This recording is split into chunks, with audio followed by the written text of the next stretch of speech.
Montana Territory, March 1884. The cold came down off the Bridger Range the way it always did in early spring, not all at once, but in waves, patient and deliberate, like something that had nowhere else to be. The kind of cold that settled into fence posts and wagon wheels and the spaces between a man's fingers when he'd been working since before the sun came up. The kind that didn't ask permission and didn't apologize for arriving. Cormac Wren had been standing in the south pasture since 5:30 in the morning. His breath made small clouds in the air that the wind took away almost before they formed. He was counting. 14. He counted again, moving his lips slightly the way his father had taught him and his father's father before that.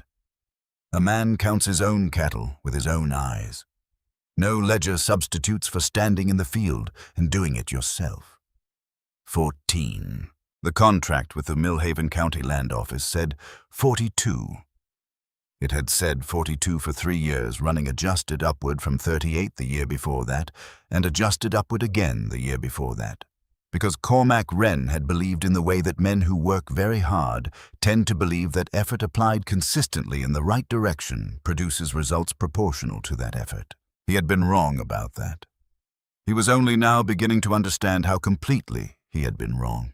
He turned and walked back toward the house. His boots left prints in the frost-stiffened grass. The barn sat to the east, solid enough his uncle Aldous Wren had built it to last. And it had lasted, which was more than could be said for most things on the property in recent years. The main house stood behind its stone foundation, good roof front porch that needed one board replaced on the third step. He'd been meaning to get to it. He hadn't gotten to it. There was a sound from the eastern road. Wagon wheels on frozen ground. Cormac stopped walking and stood still, his hand resting on the top rail of the fence he'd repaired twice this winter already, and watched the wagon come around the bend in the pines. He'd been told to expect someone from the land office. He hadn't been told much else. The wagon pulled up and stopped, and the woman who stepped down from it was not what Cormac Wren had expected. He would think about that later, about what exactly he had expected, and he would not be entirely proud of his answer. What he could say, standing in that frost-stiffened yard, watching her descend without waiting for the driver's assistance, was that she was not small and she was not uncertain, and she had a leather-bound ledger open across one arm before her feet had fully settled on the ground. She was perhaps 27 years old. She wore a dark coat that had seen practical use and boots that had been resoled at least once. Her hair was pulled back in a way that suggested she had not spent time on it that morning because she had better things to do with her mornings. She walked toward him, reading something in the ledger, glanced up once to confirm his location, and kept walking. She stopped 6 feet from him. "You're Cormac Wren," she said. It was not a question. "I am. Nora Voss, agricultural consultant contracted by the Millhaven County Land Office." She looked at him steadily. "You're short 28 cattle from your last recorded count." Cormac opened his mouth, closed it. There was nothing to say to that because it was true, and the only responses available to a man in that situation are denial or silence, and he had too much self-respect for denial. "Show me the south pasture," she said. "Now, if you're willing." He was willing. They walked without speaking. She matched his pace exactly, which surprised him. He was a long, strided man, and he hadn't shortened his steps for her. She kept the ledger open and made small notations as she walked, glancing up periodically to read the land the way some people read faces. By the time they reached the far edge of the south pasture, she had stopped twice to crouch down and examine the grass, and once to press her palm flat against the earth for a long moment with her eyes closed, as if the ground had something to tell her that required concentration to hear. She stood. She looked out across the pasture. "How long have you been running cattle on this section continuously?" she said. "Since I took the property, 9 years. No rotation. My uncle ran it the same way before me, his father before him." She made a note. "The root system is compromised throughout this section. You can see it if you know what you're looking for. The color variation in the grass, the way it lies flat in sections rather than standing. Soil compaction here," she pointed. "And here, the grass looks like grass Mr. Wren. but the nutritional value has been declining for years. Your cattle aren't starving because there's no grass. They're starving because the grass stopped feeding them and nobody told it to stop. Cormac looked at the pasture. He had looked at this pasture approximately 3,000 times in 9 years and had seen grass. He saw something different now. He wasn't sure if it was because she had changed what was there, or because she had changed how he was seeing it. 9 years of this, he said quietly. It happens gradually. That's the nature of it. A good man can do everything right and still watch a pasture die under him if nobody taught him what right actually looks like for that particular piece of ground. She paused. That's not a criticism of you. That's a description of the situation. Cormac was quiet for a moment. Then he said, So I've been farming this land wrong for 9 years. You've been farming it the way you were taught, which is a different thing. She looked at him directly. The question I'm interested in is who taught you and whether they had reason to teach you wrong. That was the sentence that changed something. He felt it change somewhere in the region of his sternum, a small but distinct shift in the way he was oriented toward the problem. He had come to this morning thinking about a pasture. He left it thinking about something else entirely. They walked the water situation next. The East Creek had been supplying the trough system since 1882. Cormac had switched to it from the North Spring after a ranch hand told him the spring was running dry. Unreliable going forward, the man had said best to move the piping to the creek while the weather was good. Cormac had done it. It had seemed like sound advice from a man who knew the land. Nora crouched at the main trough and looked at the water line. The mineral deposits ran in a gray-white band around the inner edge, not dramatic, not obviously wrong, just present in the way of things that have been accumulating for a long time without anyone looking closely enough to notice. She looked up at him. What year did you switch from the North Spring to the creek? 82. Did you have the creek water tested? He hadn't. She stood. There was a geological event upstream in the spring of 1881. A gypsum shelf collapse. It's in the County Geological Report, page 43. The sulfate levels in this creek have been elevated since then. Not enough to kill cattle outright. Enough to suppress appetite. Enough to compromise gut function over time. Enough to make a herd that looks like it's being fed adequately actually absorb a fraction of the nutrition it should. She looked at the trough. Your cattle aren't dying of one thing, Mr. Wren. They're dying of several small things compounding each other. Bad soil, bad water, and I suspect bad bloodlines, which we'll look at when I've reviewed the purchase records. Cormac stood very still. The North Spring, he said. The one I stopped using. What about it? The man who told me it was running dry. His name was Devlin. Broad through the shoulders, quiet manner came with a recommendation when I first took the property. He worked the ranch for about 2 years before I had to let the hands go. He paused, pulling the memory forward. I trusted him because he knew the land. Or seemed to. Is he still in the area? No. Moved on after I let him go. I never asked where. Nora went to her bag and produced a rolled paper which she unfolded and held out toward him. A map, the county land survey dated 1875. Your water rights documentation from the original title, she said.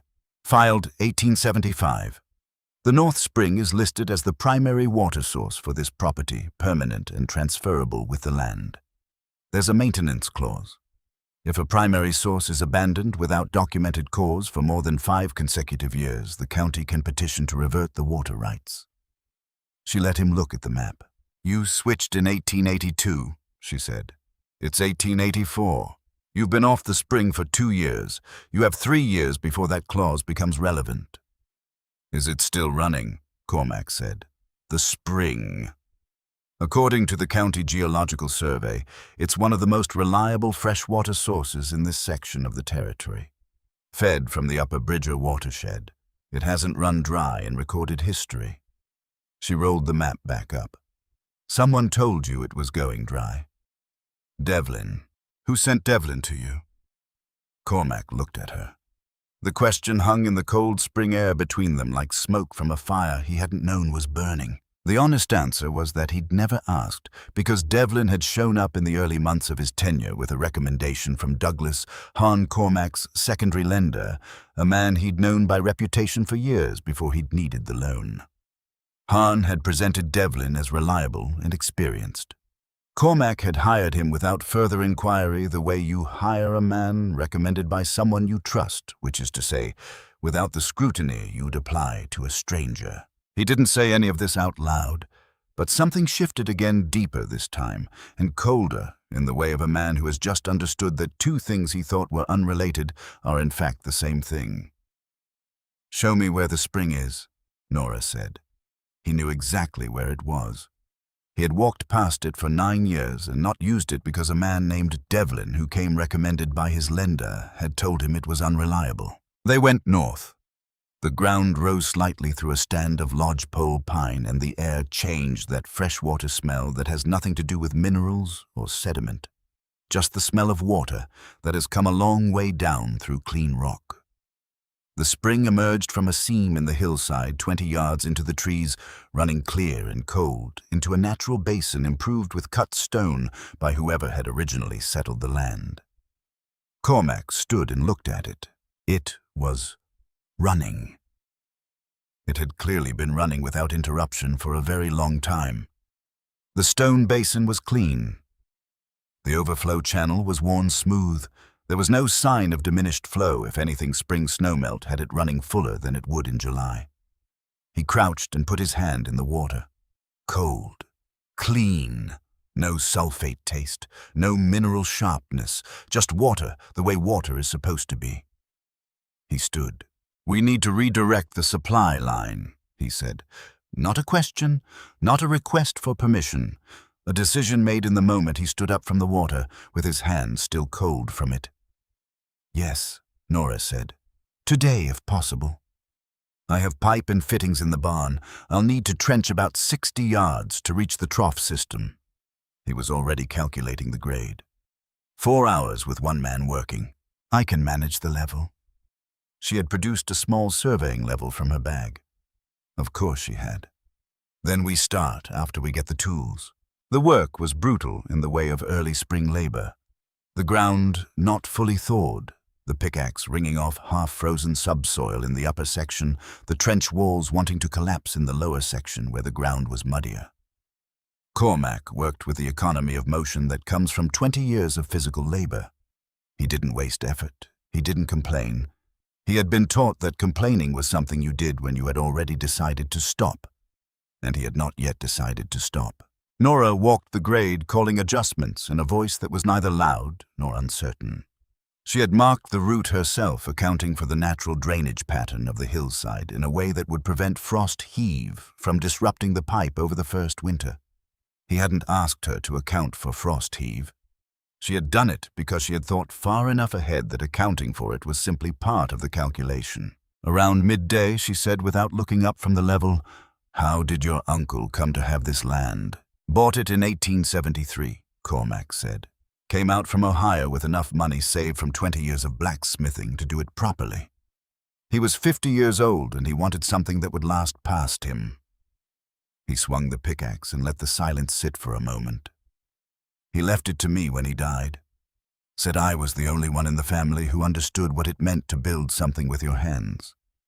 "And your background?" "Same trade. I worked iron in his forge from the time I was 14. Came out to help him run the land when his health started going. Stayed." He paused. "Didn't have anywhere else I wanted to be." She made a mark on her stake. "My father was Silas Voss, 22 years as a livestock assessor for the state of Kansas. I went with him on most of his work from the time I was 8 years old." She moved the level. He had a talent for seeing what was wrong with other people's land, and a persistent blindness about his own. He lost his property in the spring of 1876.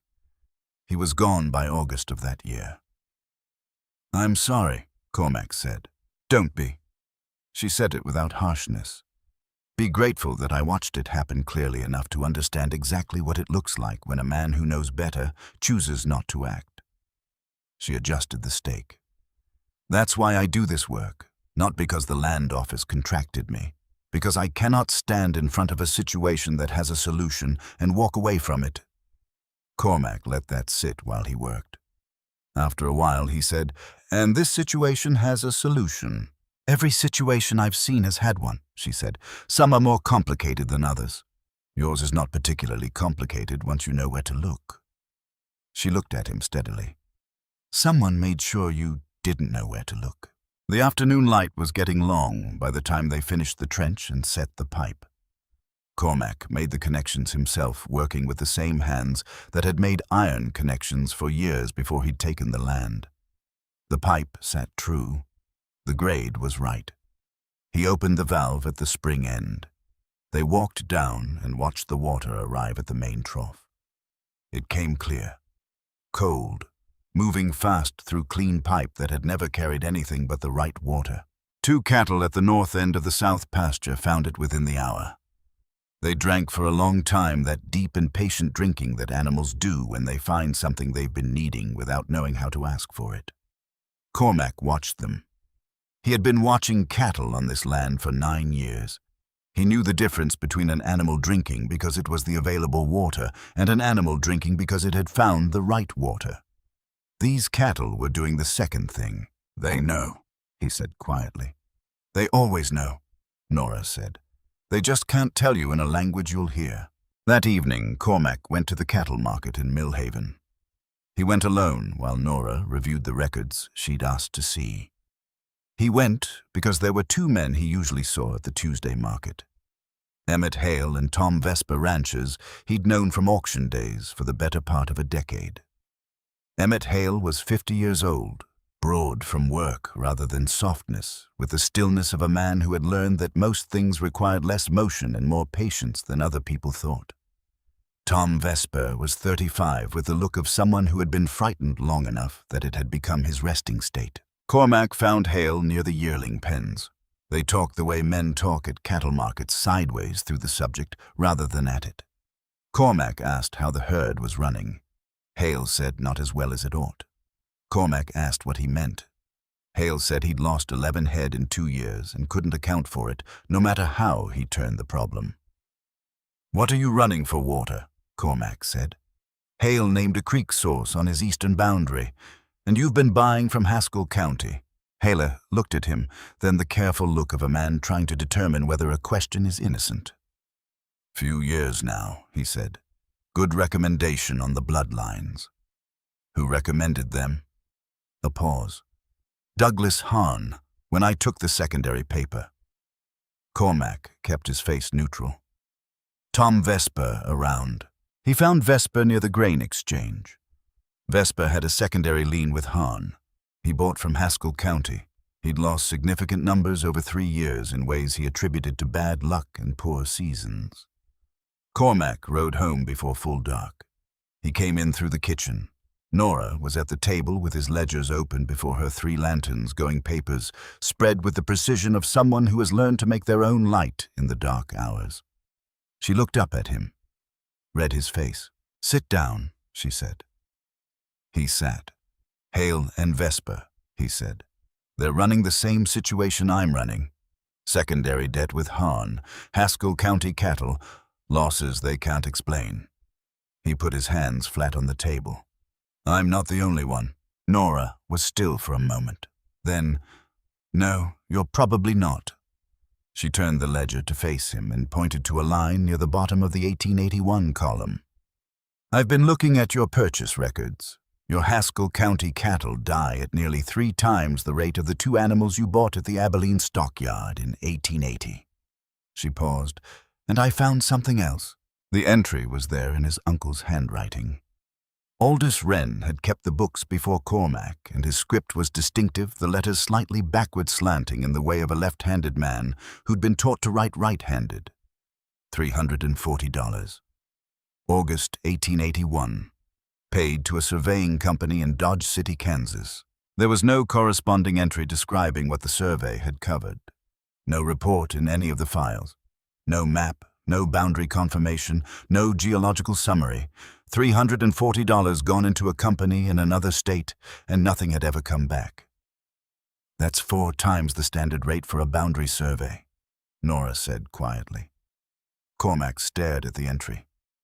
My uncle paid for that. Your uncle signed the disbursement, she said. Whether he understood what he was commissioning is a different question. When did he fall ill? Summer of 1881. He was gone by September. This payment was made in August. Cormac sat back. The kitchen was quiet around them. Outside, the wind had come up off the mountains, the wind of early spring in Montana that sounds like something trying to get in and not quite managing it. There's never been a survey report, he said. In 9 years of owning this property, I've never seen a document come out of that company. No, Nora said. You haven't. She closed the ledger carefully. Because the survey wasn't commissioned for your benefit. He looked at her. Tomorrow, she said, you need to ride east. There's a man named Calder Pruitt, your uncle's oldest friend from what I could gather from the correspondence files. He was with your uncle in those last months. If anyone knows what happened in August of 1881 with $340 and a surveying company from Dodge City, it's Calder Pruitt. She went to the back room. He heard the door close softly. Cormac sat at the table for a long time after that. He looked at the ledger without opening it. He looked at the dark window and the dark beyond it. He thought about 14 cattle where there should have been 42. He thought about a spring that had been running clean for decades that a man named Devlin had told him was going dry. He thought about $340 paid to a surveying company that had never sent a report. He thought about the fact that all of these things had one common point of connection. Then he got the full ledger from the shelf. The complete record, not the summary he filed with the land office, but the real one showing every transaction in his uncle's handwriting and then in his own, and he sat back down and started at the beginning. He read until past midnight. What he found was not one problem, it was a structure. And structures Cormac Wren had learned in 20 years of working, metal did not build themselves. Somewhere on the property, a spring ran cold and clean through the night, feeding water through 60 yards of new pipe into a trough that his cattle were already learning to trust. That was real. That had been his hands and his work, and Nora Voss's surveying level and her silence when silence was what was needed. But it was one step, a first step. And the ground ahead was more complicated than he'd understood this morning when he stood in the frost and counted 14 cattle and thought the problem was simply one of numbers. The problem was not numbers. He closed the ledger. He sat in his uncle's kitchen in the house his uncle had built on land. His uncle had loved, and he understood something that had taken him 9 years and 1 long day to arrive at. He had not been failing this land. This land had been failed for him. By someone who had calculated with considerable patience that he would never find out why. Cormac Wren set the ledger on the table and went to bed. Tomorrow he would ride to Calder Pruitt. Cormac Wren rode east before first light. He did not wake Nora. He left a note on the kitchen table 2 lines specific and without embellishment, and saddled his horse in the dark barn by feel, the way a man does when he has saddled the same horse in the same barn enough times that the darkness stops mattering. The road to Calder Pruitt's place ran along the base of the foothills for 4 miles, before turning north through a stand of cottonwood that had been old when Aldous Wren first came to this territory. Calder had lived in the same house for 38 years. He had outlasted 2 wives, 1 flood, and the loneliness that settles into men who stay in one place long enough to watch everyone else leave. He was 70 years old, and he had the steady, unhurried eyes of someone who had survived a long time by watching carefully and speaking only when the watching was done. He was already up when Cormac arrived. Smoke from the chimney and light in the east window, and Calder standing on the porch with a coffee cup as if he had been expecting company and had simply been waiting to see which direction it would come from. "Cormac," he said. "Calder." Cormac dismounted and tied his horse to the post. "I need to talk to you about August of 1881. Something moved in the old man's face. Not surprise. Something older than surprise, the expression of a man who has been carrying a question for a long time and has just heard someone else finally ask it. "Come inside," Calder said. "Coffee's on." They sat at a table that had been in the same kitchen for 3 decades. Calder poured. Outside, the first gray light was beginning to separate the tree line from the sky. Cormac put the ledger on the table open to the august 1881 entry and turned it so Calder could read it. The old man looked at it for a long time without speaking. $340, Cormac said, paid to a surveying company in Dodge City. No report ever came back, no documentation in any of the ranch files. My uncle signed the disbursement 2 months before he died. Calder set his coffee cup down. He looked at his hands, the hands of a man who has worked outdoors for 50 years and carries the history of it in every joint. I was with him most of that summer, he said finally. Your uncle. When the sickness got bad enough that he couldn't work the land, I'd come by most days. Sit with him. We'd been friends 40 years. You don't stop showing up for 40 years because things get hard. Cormac waited. A man came in July, Calder said. Well dressed. Not from here, you could tell by the cut of his coat and the way he held himself, the way men from the cities hold themselves in open country like they're uncomfortable with the amount of sky. He said he was a railroad agent. Said there was serious interest in running a spur line through this section of the territory, and that he needed to survey several properties along the potential route to assess their value for possible acquisition. And my uncle believed him. Your uncle was sick, Cormac. Calder's voice was careful, not defensive, just accurate. He wasn't confused all the time, but there were days. And this man was very good, smooth, knew the right things to say about the railroad, knew enough about land assessment to sound authoritative. He told Aldous the survey would take 2 weeks and that the results would be sent directly to the ranch. He collected the $340 from your uncle's account and he left. And the results never came. Aldous asked about them twice before he died. I was there both times. He asked with the worry of a sick man who knows his time is running short and wants to leave things in order, wants to know what the land is worth, whether there are opportunities he should pass on to you.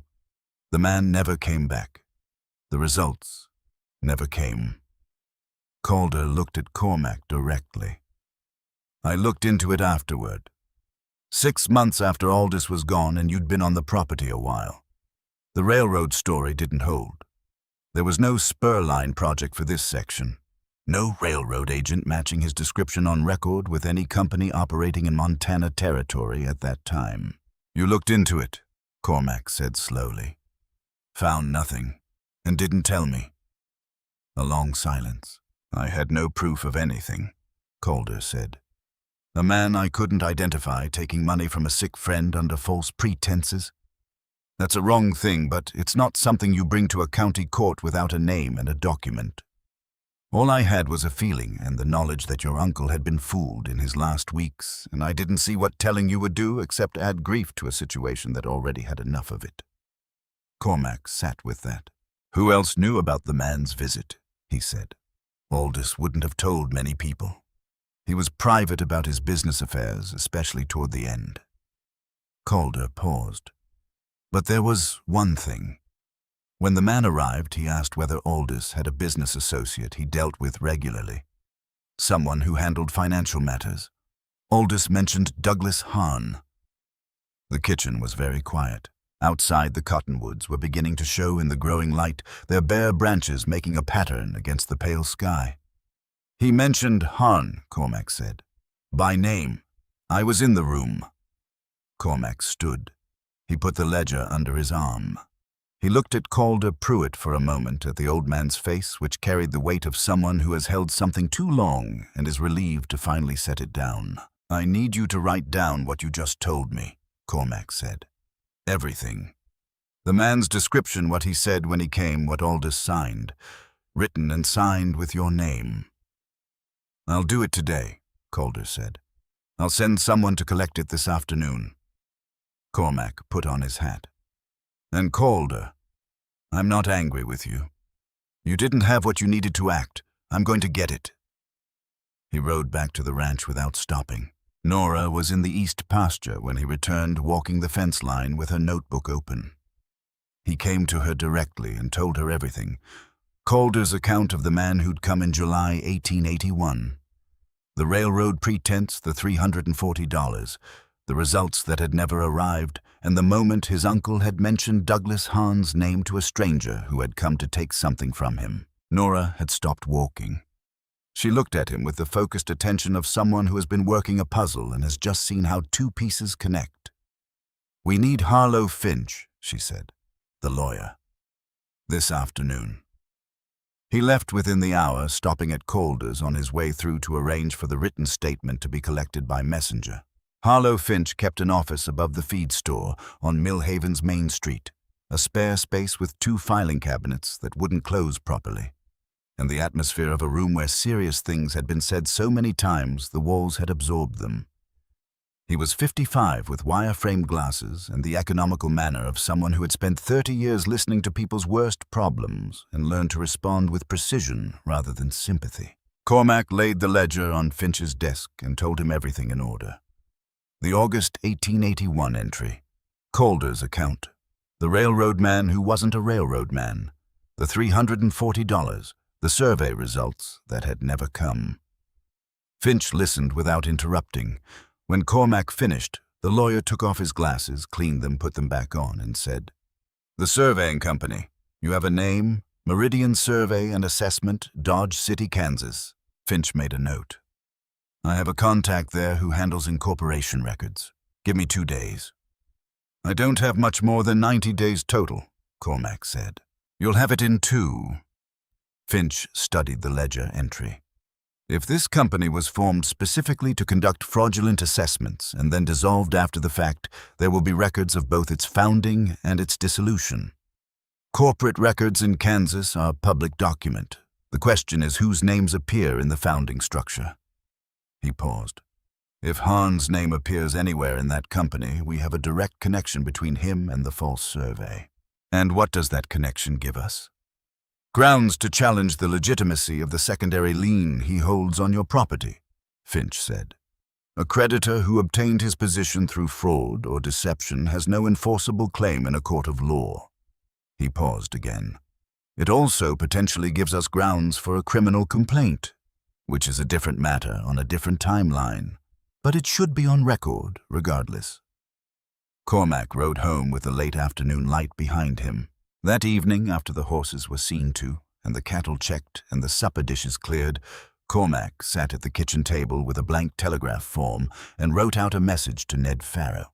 He had thought about this on the ride home. Farrow had worked the ranch for 18 months before Devlin arrived, an older hand, careful with animals, the kind of man who noticed things and said little. When Cormac had been forced to let the hands go, Farrow had shaken his hand and said he was sorry for the situation and ridden south. Cormac had heard through the loose network of men who moved between ranches that he'd settled in Laredo, Texas. The message was short. He asked Farrow whether he recalled Devlin advising Cormac to abandon the North Spring water source in 1882, and whether that advice had come from Devlin independently or at the direction of someone else. He offered to cover the cost of Farrow's time and any expenses related to a response. He signed it with his name and sealed it. He rode to the telegraph office first thing the next morning and sent it before Millhaven had fully woken up. Then he went back to work. The work in those days had a different quality than the 9 years before. Not easier, because the physical demands of a working ranch don't change because you've understood something new about your situation, but different in direction. He repaired the east fence line properly, setting new posts at depth with lumber ordered from the mill. He moved the remaining herd to the rested north section and watched them settle onto grass that had been waiting 18 months for this chance.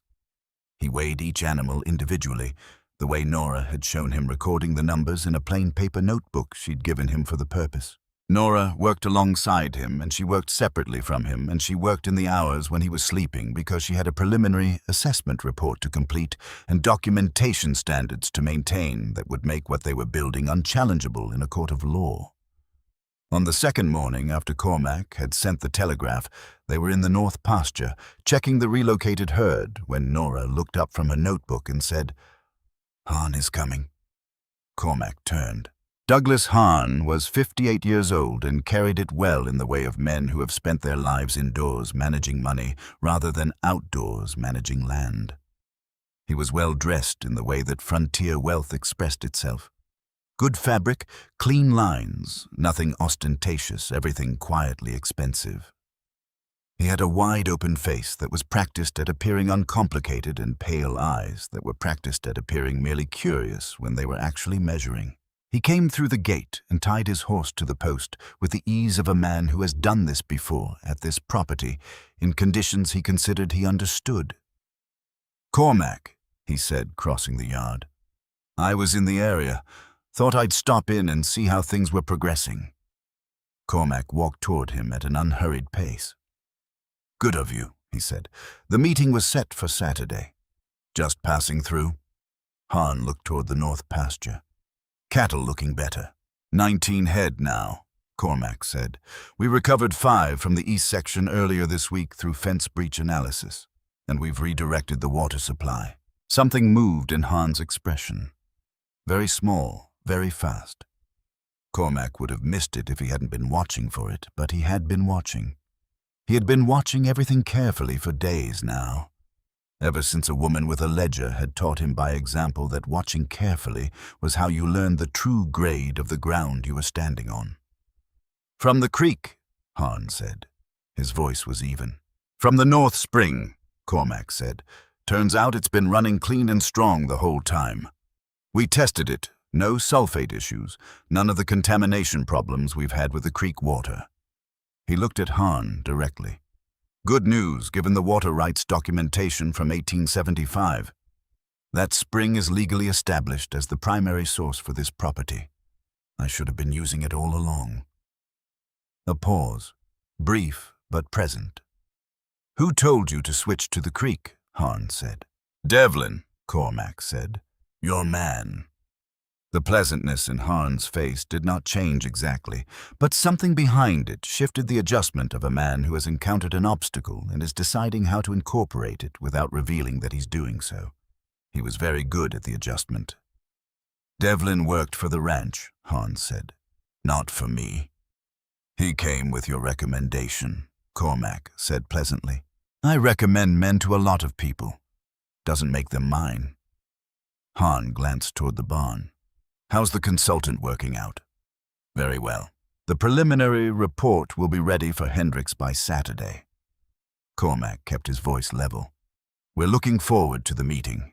Hahn nodded in the way of a man absorbing information that is inconvenient and choosing to appear unaffected. He made small talk about the weather and the cattle market for another 5 minutes, and then he said his goodbyes with the smooth courtesy that was his natural register, untied his horse, and rode back the way he'd come. Cormac watched him go until the horse disappeared around the bend in the pines. Then he went inside and told Nora what had been said. She listened, made 2 notes, and said, "He came to see how bad things still were. He needed to know whether the assessment was producing real findings or just paperwork." She closed her notebook. "Now he knows it's real.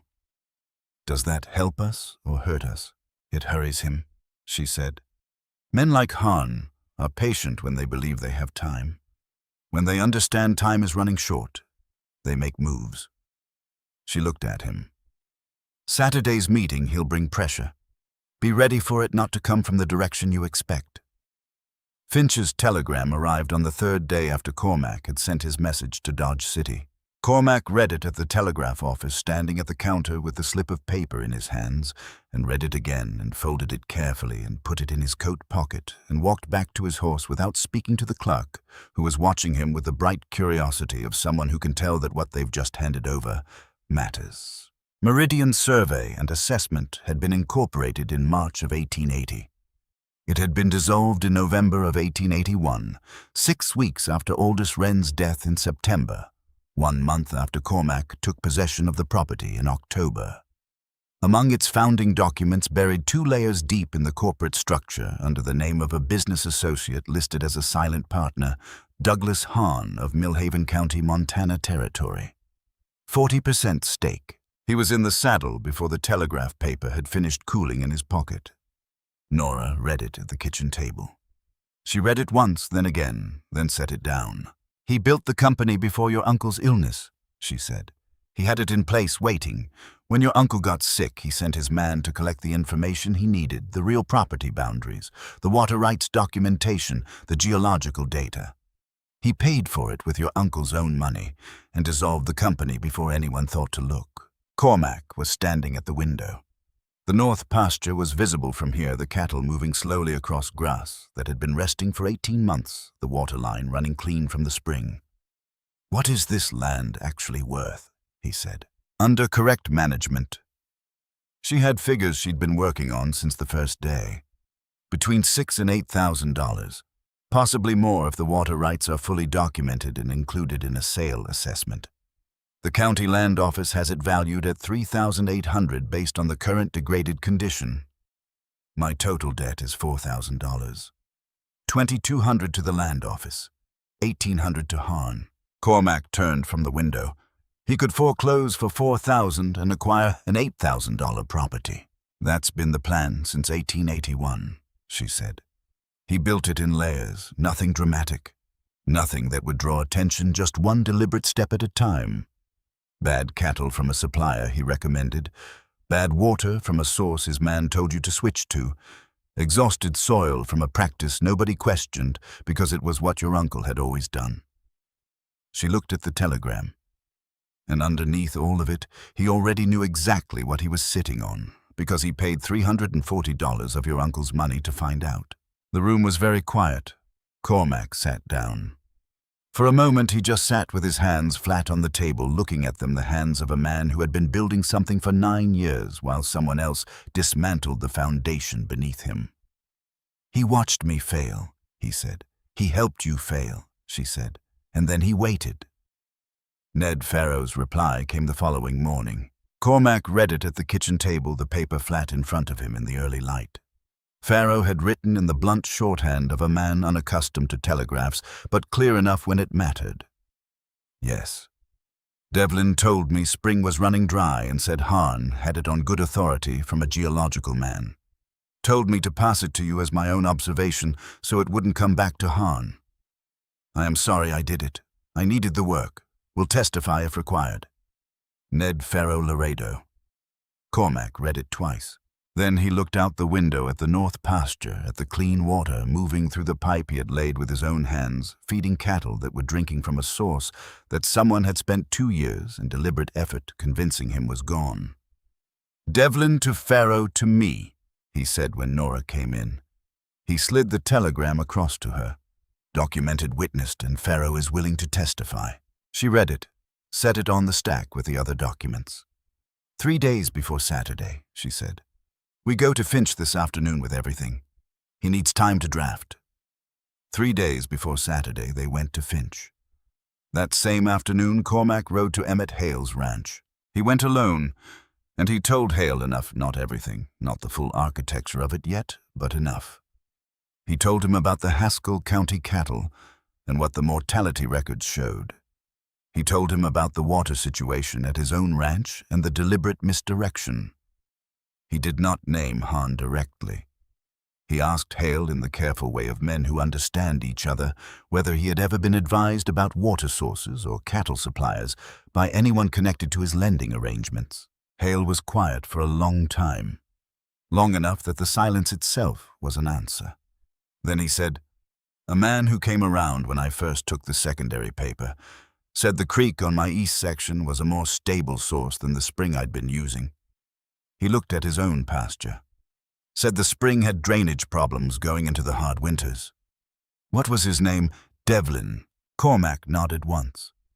"I need a signed statement, what Devlin told you when, and the name of whoever arranged your introduction to the Haskell County suppliers. I need it in writing with your name, and I need it in 2 days." "You'll have it today," Hale said. Tom Vesper took longer, because Vesper had been frightened for so long that the fear had become structural, built into how he moved through his days, how he made decisions, how he weighed the cost of any action against the cost of remaining still. Cormac sat with him on his porch for 2 hours. He didn't pressure. He told his own story and let Vesper do the arithmetic. Because some things a man has to arrive at in his own time, and the arriving is as important as the destination. By the end of the second hour, Tom Vesper signed.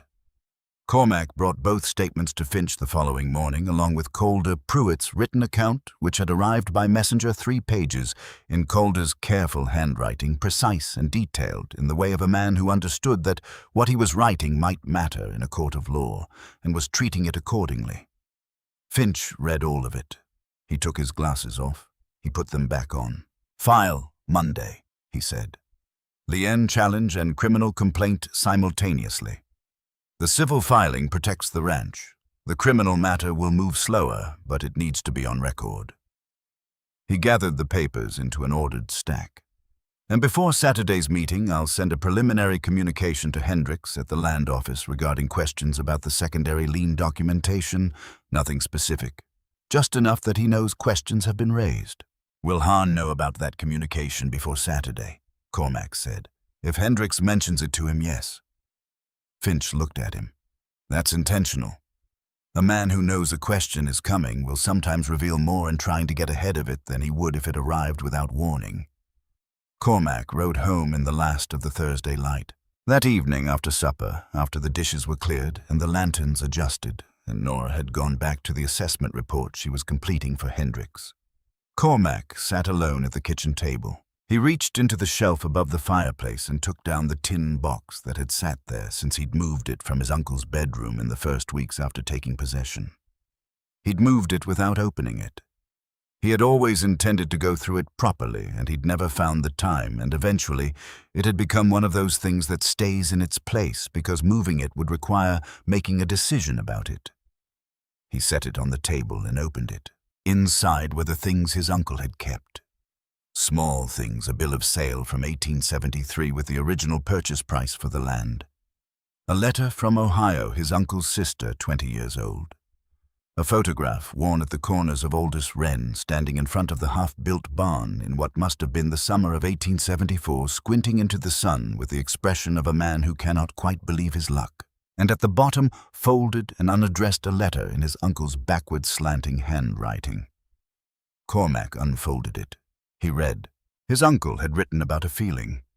The feeling of a man who looks at his circumstances and understands, without being able to fully name what he understands, that the shape of his difficulties is not natural, that what appears to be a collection of small problems is actually something arranged.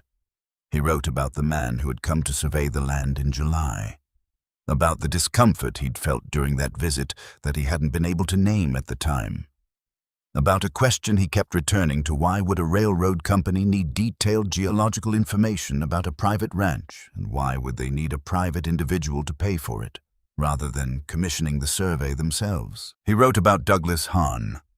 Not accusations, just observations, the attention Hahn had shown to the property's value in recent conversations, the questions about water sources and boundary definitions. The offer he'd made to purchase the land 2 months before the surveyor arrived, which Aldous had declined because he had promised this land to his nephew, and a promise was a promise. The last paragraph was short. "I cannot prove what I suspect, but I have tried to keep good records, and I trust that if something is wrong here, Cormac will find someone better at seeing than I have been. I built this land for him. I hope it reaches him the way I meant it to." The letter was dated August the 14th, 1881. 6 weeks before Aldous Wren died. Cormac sat with it for a long time. Then he folded it, stood up, and walked to the back room where the light was still showing under the door. He knocked. "Come in," Nora said. He went in. She was at the small desk with papers around her and the lamp turned high. She looked at him, then at the letter in his hand. He held it out. She took it, read it once, read it again, and set it down on the desk. "He knew," Cormac said. "He felt it," she said. "He didn't have the proof, but he felt the shape of it." She looked at the letter. 6 weeks before he died, your uncle sat down and wrote this because he understood that something was wrong and he couldn't stop it alone, and he did the only thing available to him." She met Cormac's eyes. "He trusted you to find someone who could see what he couldn't." Cormac looked at the letter on the desk. "Where did Calder get it?" he said. "I'll ask him tomorrow," she said. "But this letter goes with us on Saturday, and it goes into Finch's filing on Monday." She picked it up carefully and set it with the other documents. This is what changes the room, Cormac. Not the corporate records, not the telegraph from Laredo. This, a dying man's account of feeling a trap close around him in his own handwriting, dated 6 weeks before the man who built the trap extended a secondary lien to his nephew. Cormac stood in the doorway for a moment. "Get some sleep," Nora said, already turning back to her papers. "Saturday is going to require your full attention." He went to bed. He lay in the dark for a long time, thinking about his uncle, standing in front of the half-built barn in the summer of 1874, squinting into the sun, unable to believe his luck.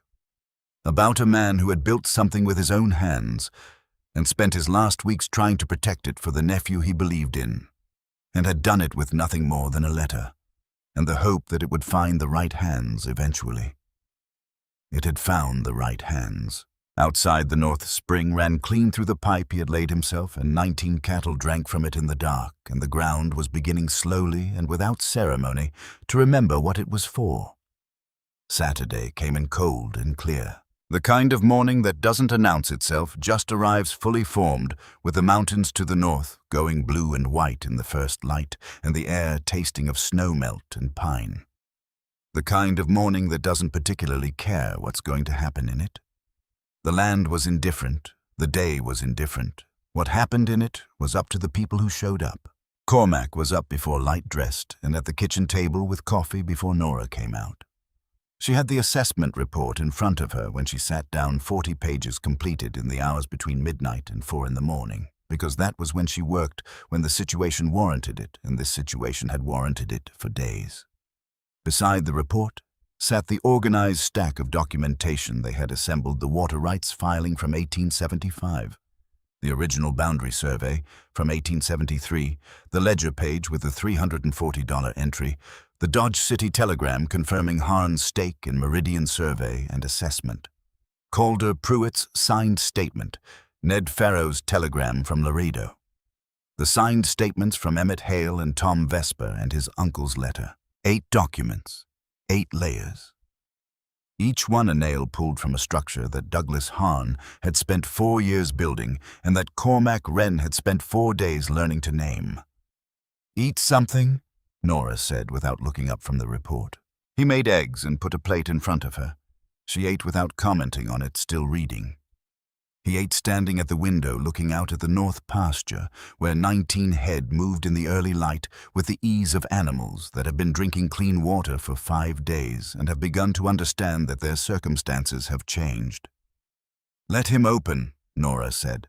"Whatever Harn says when we walk in, let him state his position before you state yours." "I know. He'll say something about my qualifications. Let it sit. Hendricks will have read the report." She turned a page. "And he'll say something designed to make you angry. He'll say it quietly, and he'll pick his moment. Whatever it is, you hold your ground, and you say nothing until it's your turn." Cormac picked up his coffee cup. "How many of these rooms have you been in?" "Enough," she said, "to know that the person who speaks first out of anger loses the room before the evidence is on the table." They rode into Millhaven together. The town was moving in its Saturday way, livestock commerce families in from the outlying ranches, the social energy of people who saw each other once a week and had formed opinions in the interim. Cormac felt the looks as they came down the main street. He had felt looks for 9 years in this town, the weight of a community watching a man fail in slow motion. These looks were different, less like pity, more like attention. The Millhaven County Land Office occupied the ground floor of a 2-story building on the north end of the main street. The front room held 3 desks and 2 filing cabinets and smelled of paper and lamp oil and the staleness of official spaces that never quite aired out.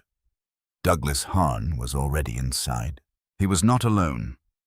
Beside him stood Hendricks, the regional supervisor, compact, permanently slightly overextended, responsible for too many jurisdictions. And beside Hendricks stood a third man Cormac didn't recognize, well-dressed, younger than Harn, with the bearing of a lawyer brought in from somewhere else. From the coat, Cormac guessed Helena. Harn looked up when they entered. His expression moved through what appeared to be pleasant surprise. "Cormac," he said, "and Miss Voss." The way he said her name suggested he was still deciding what category to put her in. "We were both invited," Cormac said. They sat. The Helena lawyer's name was Prescott. Introductions were made with the minimal courtesy of people who are not in the room to be courteous. Hendricks opened a folder. "Mr. Harn has raised some concerns regarding the current assessment process," he said. "Specifically, whether the consulting arrangement entered into by this office adequately satisfies the professional standards outlined in the operating agreement for the Wren property loan." Prescott leaned forward. "The concern is one of licensure and professional standing. Miss Voss has represented herself as an agricultural consultant, but there is no formal licensing structure for that designation in Montana Territory for women, which raises questions about whether the land office's reliance on her assessment creates a procedural vulnerability." He said it smoothly, and he said it well. Nora placed the assessment report on the table, aligned it with the edge, and slid it across toward Hendricks. Hendricks picked it up and began to read. Harn watched Hendricks read. Cormac watched Harn. A long silence filled the room, the sound of pages turning and the distant noise of Saturday commerce from the street outside. Harn's expression was patient and controlled. Prescott made small notes. Outside, a wagon passed with a wheel that needed attention. Hendricks set the report down. He looked at it for a moment. Then he looked at Nora. "You redirected the primary water source on day 2, he said. "Yes. And the herd count moved from 14 to 19 in the first week. 5 head recovered from the east boundary through fence breach analysis. The drift pattern was directional. The animals were following water scent from the creek tributary on the neighboring section. The recovery was predictable once the fence history was mapped." Hendricks turned pages. He was reading the recovery projections now, the pasture rotation schedule, the water quality, comparative analysis. He read with the attention of a man who understood what he was looking at and was finding more there than he'd expected. Prescott said, "The quality of the report doesn't address the underlying procedural question of—" "I'm reading," Hendricks said. Not sharply, just with the finality of a man who has made a decision and is communicating it without announcement. Prescott stopped talking. Harn's eyes moved to Cormac. An assessment brief and careful, the look of a man deciding whether a situation is still manageable. Cormac looked back and said nothing. Hendricks closed the report. He removed his glasses, cleaned them on his sleeve, replaced them.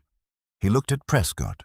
"The contract between this office and Miss Voss designates her role as agricultural consultant for assessment and advisory services," he said.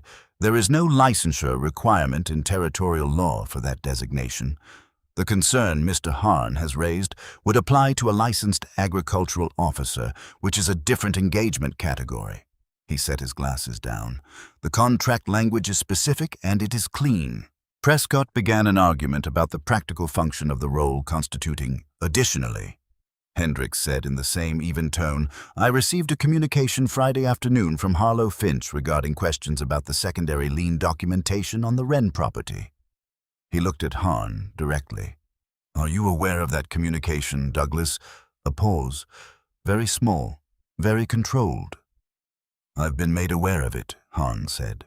"Then you understand this office views any attempt to interfere with an ongoing lawful assessment, particularly one that may produce evidence relevant to a separate legal inquiry, as a matter of serious concern." Hendricks gathered his folder. "The assessment continues. Miss Voss's contract stands." He stood. The meeting was over. Prescott looked at Harn.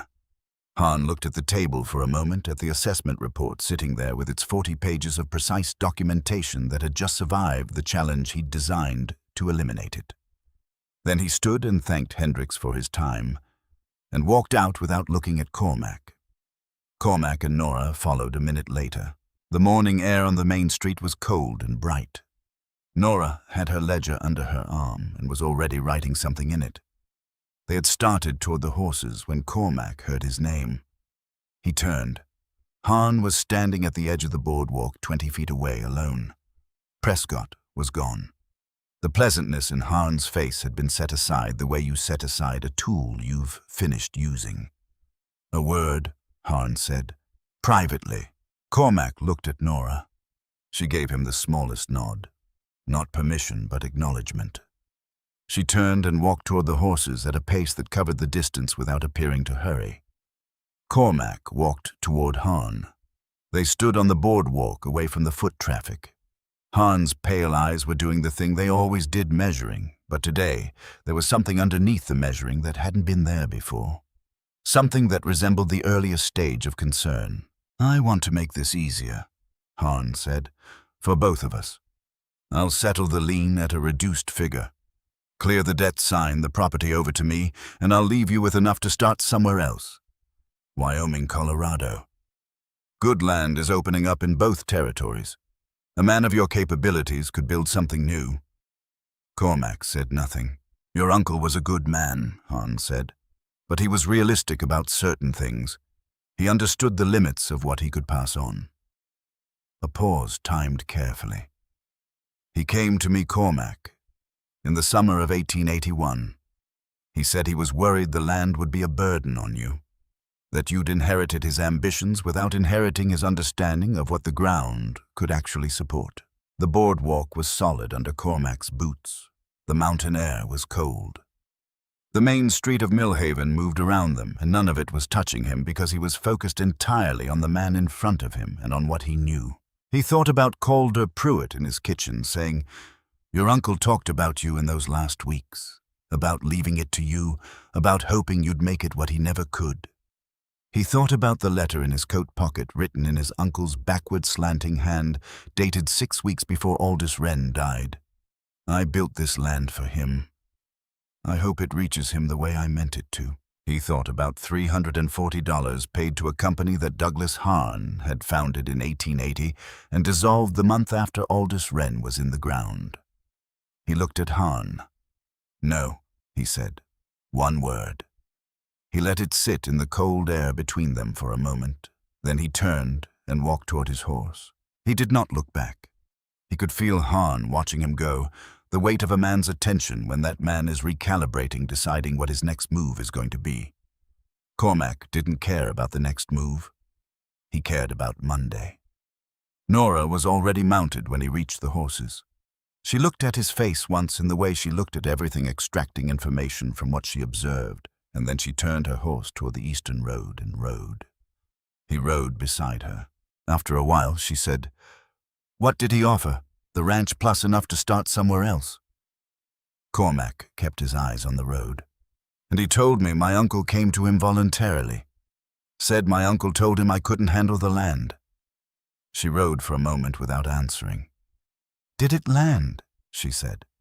He thought about it honestly, the way she had taught him by example to think about things. "For a second," he said. "Then I thought about the letter." "Good," she said. They rode the rest of the way home without speaking, and the silence between them was not uncomfortable. It was the silence of two people who have said the necessary things and understand that what remains now is work. Monday morning, Harlow Finch filed the lien challenge and the criminal complaint simultaneously as agreed. By noon, word had moved through Millhaven in the way that important things move through small towns, faster than feet, carry it driven by nothing more than the specific gravity of something people have been waiting to hear, without knowing they were waiting. Fuller. The telegraph runner came out to the ranch at 2 p.m. with a message from Finch confirming the filings. He stayed on his horse, rather than dismounting, and his manner had the brightness of someone who has witnessed something he considers significant. "People are talking," he said. "They always are," Cormac said, "talking different than before." Fuller hesitated. Mrs. Alcott at the land office said she always thought there was something wrong about how the Hale operation was going under, said it never added up to the work those men were putting in. He looked at Cormac with something that approached respect. Vesper's wife told the dressmaker this morning that her husband slept better last night than he has in 2 years. Cormac thanked him and went back to work. The days that followed were long and specific. He repaired the east fence with posts set deep, doing the work himself because it was his land and his fence, and doing it himself was the appropriate way to do it. He took individual weight assessments on every animal in the herd, recording each number in his notebook with the same deliberateness he was bringing to everything now. The deliberateness that comes from understanding that records are how you prove to the world what you know to be true. On Wednesday, Calder Pruitt rode out unannounced, which was his way, and tied his horse and stood in the yard, looking at the north pasture before Cormac came out to meet him. "Herd looks better," Calder said. 20 head now. One of the recovered east cattle turned out to be in calf. We didn't know it when we brought her back. She delivered Monday morning. Calf is healthy." Calder nodded with the slow confirmation of a man who had hoped for exactly this. "Heard about the filing," he said. "Word gets around." "Han's been quiet since Saturday." The old man looked at the mountains. "That worries me more than when he's moving." "I know. Finch says his lawyers will respond within the week." Cormac stood beside him. "When it goes to hearing, you'll need to testify. Everything you told me, everything in the statement in front of a judge." Calder turned and looked at him with those steady eyes. "I've been waiting to say it in front of a judge for 3 years, he said. "I'll be there." They went inside. Calder sat at the kitchen table that had been Aldous Wren's table for 30 years and drank his coffee and told Cormac things about his uncle that Cormac hadn't known, small, specific things that only accumulate between people who've known each other across decades. What Aldous had said about the land in those last weeks. What he'd hoped for, what he'd said about Cormac. None of it resembled what Han had told him on the boardwalk on Saturday. All of it resembled the letter.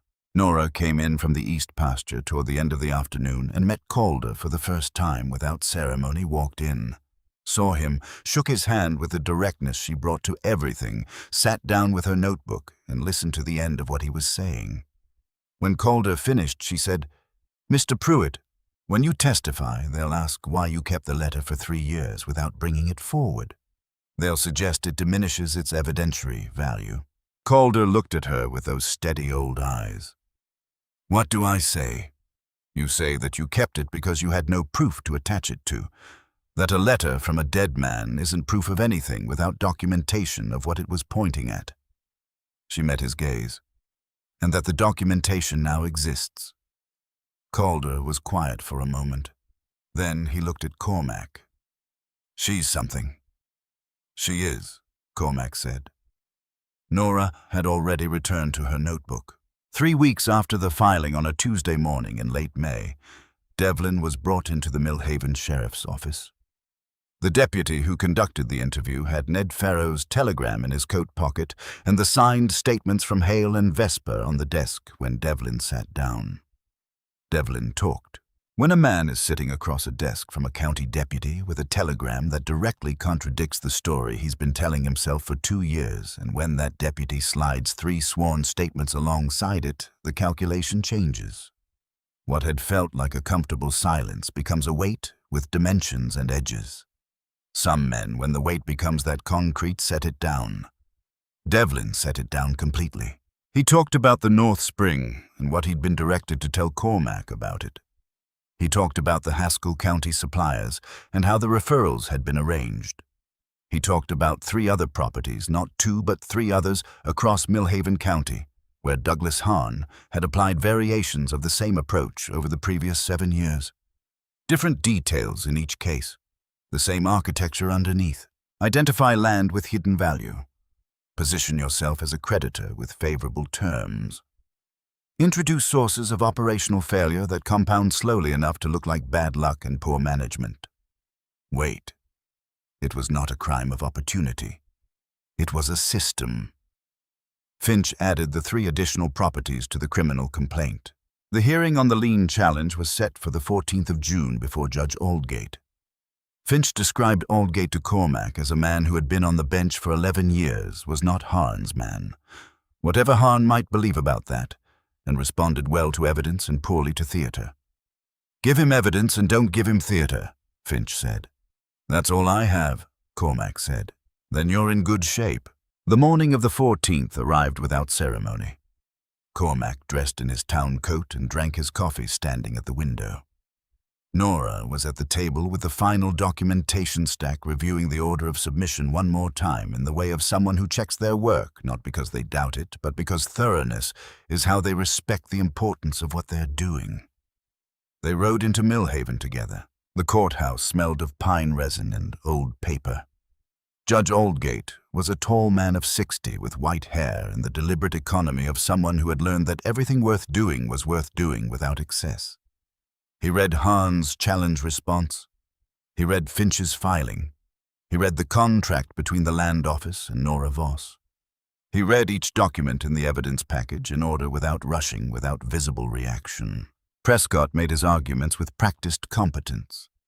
He built a case around professional designation procedural standards, the Land Office's obligations under the operating agreement. It was well constructed for a case built on the wrong foundation. Finch stood and read from the assessment report. Not all of it, but the key findings. The water source analysis, the cattle recovery data, the pasture rotation results, the trajectory of documented improvement across 6 weeks. He read in the flat, precise voice of a man allowing evidence to speak without embellishment.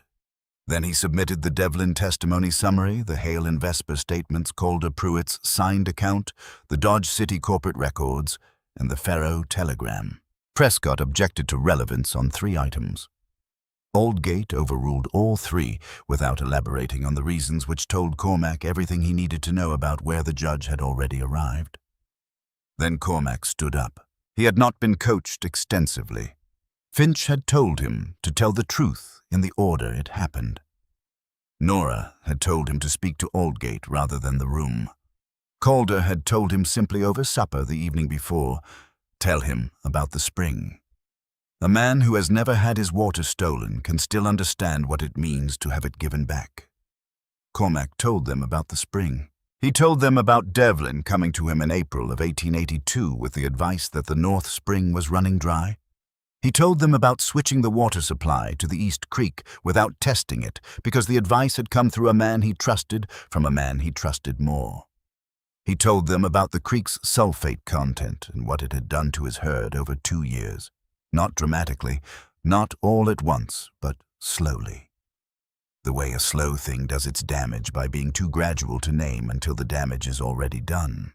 He told them about the water rights documentation from 1875 and the 5-year abandonment clause, and how close he had come through no fault of his own, through the deliberate counsel of a man whose employer held a lien on his property to losing the legal right to the cleanest water source on his land.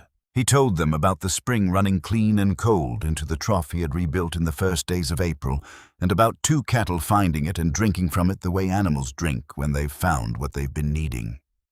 He told them about 14 head, and the 42 the records showed. About the Haskell County bloodlines, and 9 years of working as hard as he knew how to work on a foundation that someone had carefully arranged to fail. He told them about his uncle.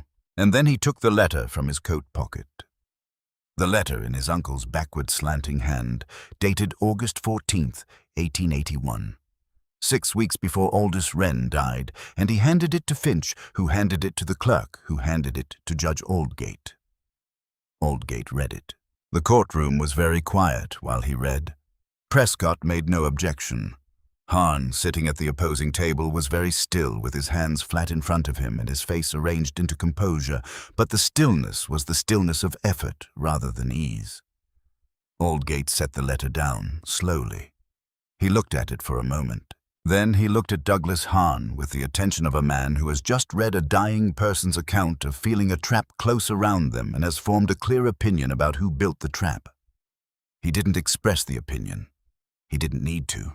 The lien challenge presents sufficient evidence of conflict of interest and misrepresentation in the origination of the secondary lending agreement to warrant a full review, Aldgate said. Pending that review, the secondary lien held by Mr. Hahn against the Wren property is frozen. No foreclosure action, no collection action, no legal instrument based on that lien may be executed until the review is complete. He looked at Prescott. Your client should be in communication with his attorney about the separate criminal matter which is proceeding on its own calendar. He stood. The room stood with him. Court adjourned. Prescott spoke quietly to Hahn. Hahn stood very still with the composure of a man working through a range of outcomes and arriving at the one he hadn't planned for.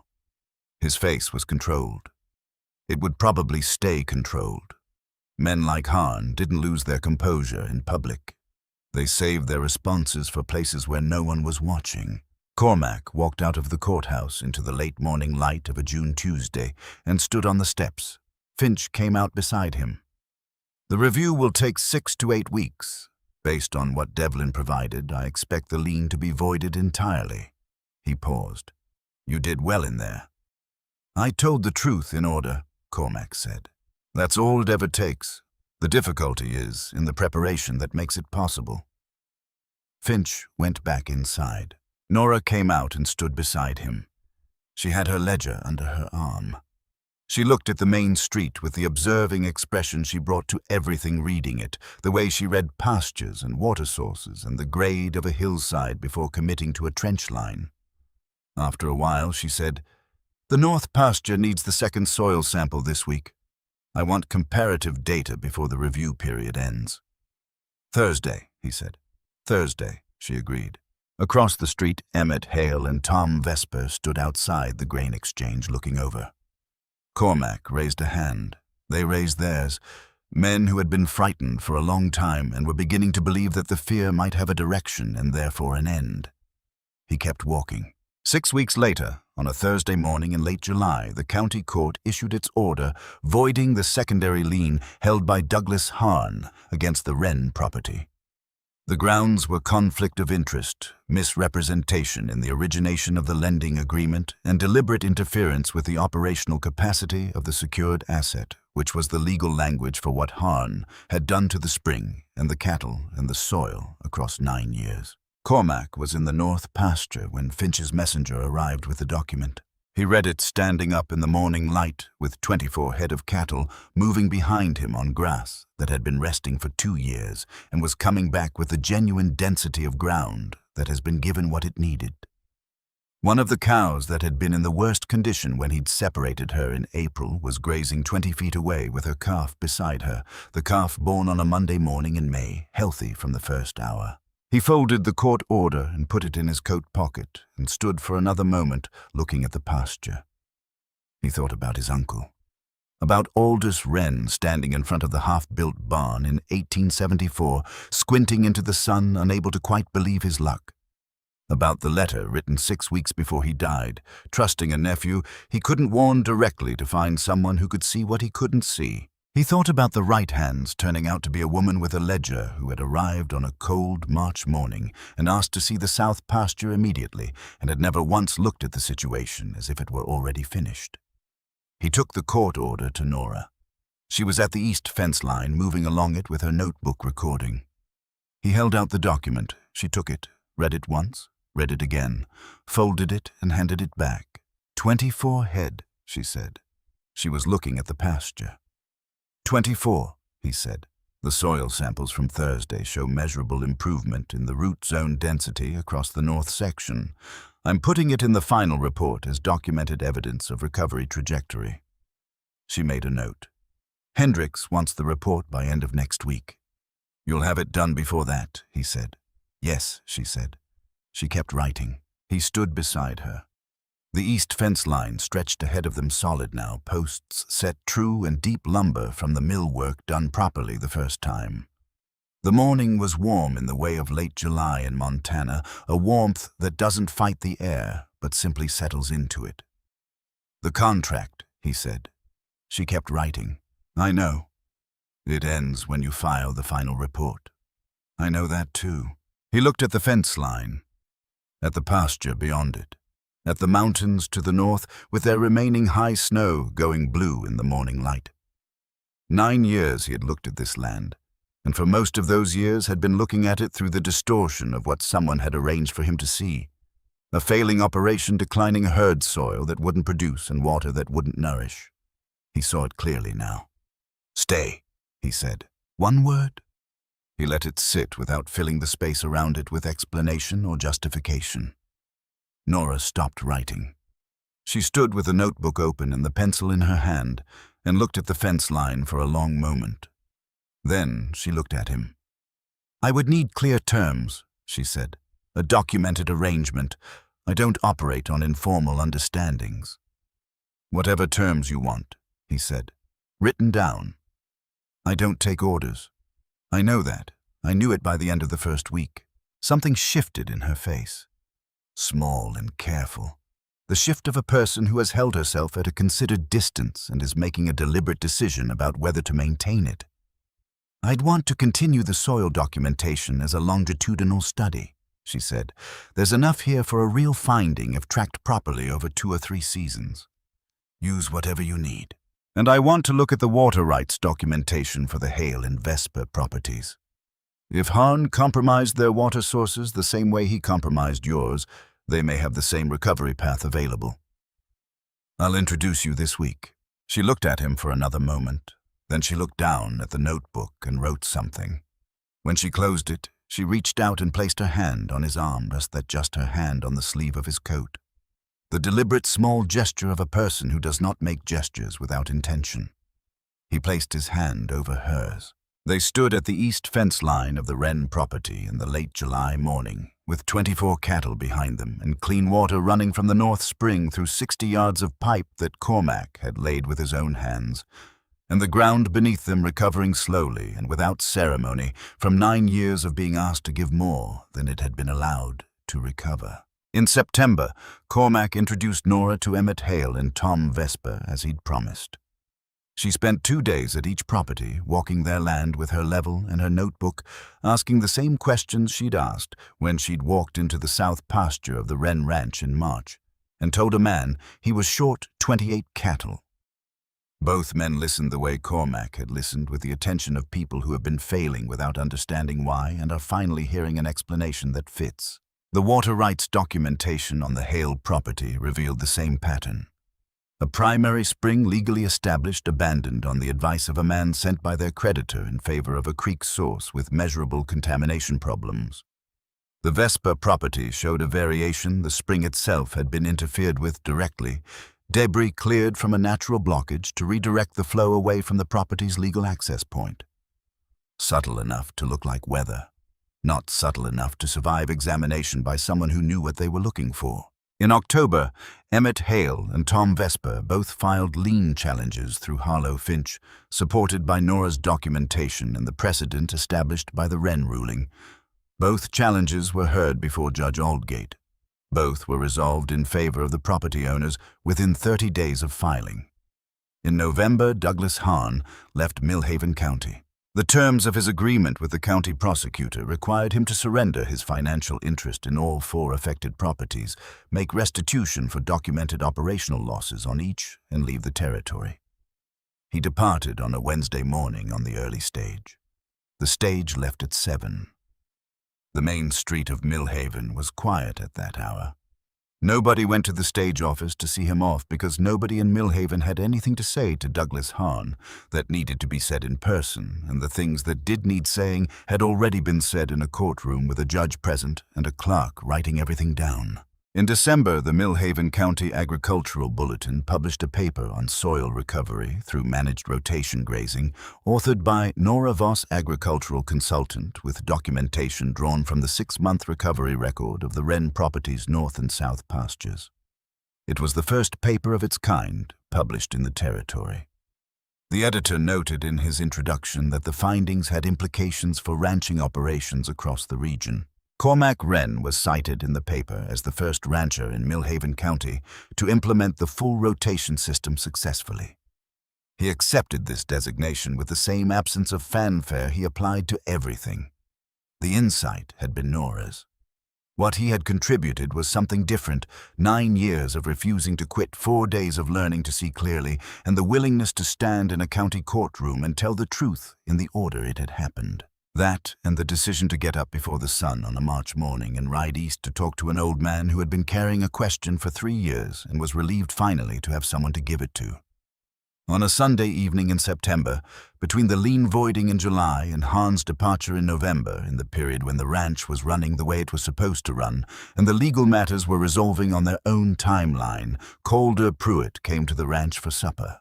He came the way he did everything, unannounced, unhurried, as if arriving somewhere he had a standing right to arrive. He tied his horse at the post and walked to the door and knocked twice, which was more than he usually bothered with, and came in when Cormac opened it. He sat at the kitchen table that had been Aldous Wren's table for 30 years before it became Cormac's. He accepted the coffee that was poured for him. He looked around the room slowly, the way a man looks at something he has thought about for a long time and is now confirming against the reality. Through the south window, 31 head of cattle were visible in the evening light, moving with the ease of animals that have been eating right and drinking right and living on ground that has been given the time it needed to become itself again.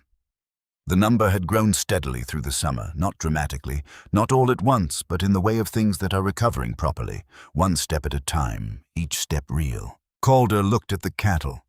He looked at Cormac's hands around his coffee cup, the hands of a man who had been working hard in the right direction for 6 months and whose work had produced results proportional to the effort because the foundation under it was finally sound. He looked at Nora across the table, writing in her notebook with the pencil. She always had the ledger open beside her, with its columns of precise and unembellished fact. He sat with all of it for a moment. Then he said to Cormac, "Your uncle would have liked her." Cormac looked at Nora across the table. She didn't look up from the notebook, but something in the line of her mouth changed small, real the expression of a person receiving something they hadn't been expecting to receive. "Yes," Cormac said. He would have. The lamp on the table held its light steady against the early dark of a Montana September evening, and outside on the land that Aldous Wren had built for a nephew he believed in, and that a patient and deliberate man had spent 4 years trying to take apart, 31 cattle moved in the last light on grass that had come back on water, that had been there all along on ground that had needed nothing more and nothing less than the chance to show what it was actually worth.